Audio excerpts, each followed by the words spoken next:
Yeah, first and foremost, got to talk about the quarterback position. Got to talk about Daniel Jones as he makes way for year six, hopefully going on that year six leap, the patented year six leap. So he said that he was, quote, ready to go for training camp. He's not starting on the pup list, which is interesting because earlier you mentioned Mike Williams tore his ACL in week 3. Daniel Jones tore his ACL in week 9, not starting on the pup list, whereas Mike Williams is. I think that's interesting to highlight because every player recovers from these injuries differently, but also we do know Daniel Jones, we can criticize him endlessly. Can't criticize his work ethic. Can't criticize his desire to be on the football field at all times. So you do have to praise the fact that he did his diligence throughout the summer or throughout the spring rather and winter, getting himself healthy and looking ready to rock and to roll for the start of training camp. Now, how excited are we to see Daniel Jones rock and roll in training camp? I don't know. I'm not really too thrilled about it, but nevertheless, we have to watch him play this season. And how does he play during training camp will be one of the biggest talking points. And I will say before I kind of hand this off to you and let you get your take on this, I think that there is an element of pressure added to Daniel Jones where there is like, it's very obvious that the Giants tried to move on from him this offseason. And if he doesn't play well, if he looks bad during training camp, how does the media kind of take to that? Do they place all this pressure on him? Do they start calling for Drew Lock snaps? Do they start calling for Tommy DeVito snaps? Like, what happens if Daniel Jones like stinks it up at training camp? Because we've seen him have some really bad practices at training camp in the past, like that first season with Brian Dable, 2022, really bad summer practices. Somehow had a great regular season. What happens if those practices this summer are really bad once again?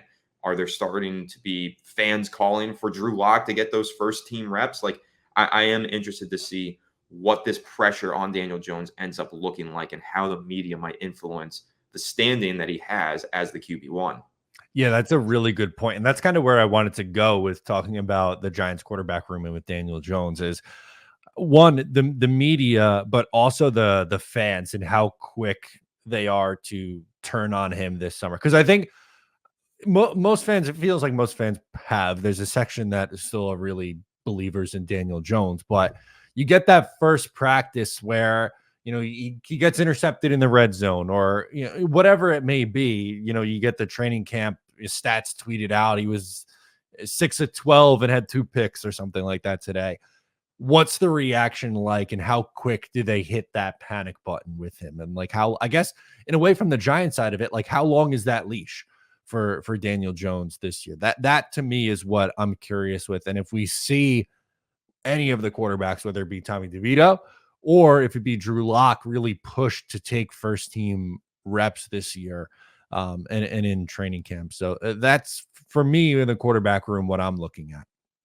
Yeah, I think you said it best there. I was actually about to say, what's the leash looking like for Daniel Jones? I think that is the best way to kind of put it because you know that he's given the first team reps and he's given the starting job, but how long does it take before he maybe gets pulled from that spot or some of those reps get shared among the other quarterbacks? I think that it's make or break for Daniel Jones. We've been saying it for the last 3 freaking years, and I can't believe we're still saying it and that he's still the starter. But nevertheless, he is. And so it's make or break right now. And in order to make sure that he doesn't break, he needs to have a good training camp summer and make a lot of plays with the first team because the narratives will just start to shift if he's out there with the first team and he's not throwing touchdown passes to Malik Neighbors. And then, okay, well, Malik Neighbors just called a touchdown pass from Drew Lock. Why don't we put Drew Lock in the first team? Why doesn't Drew Lock be the starter this year? Like, that's going to be really crazy to see how it kind of shifts the narrative for Daniel Jones and this Giants offense in general.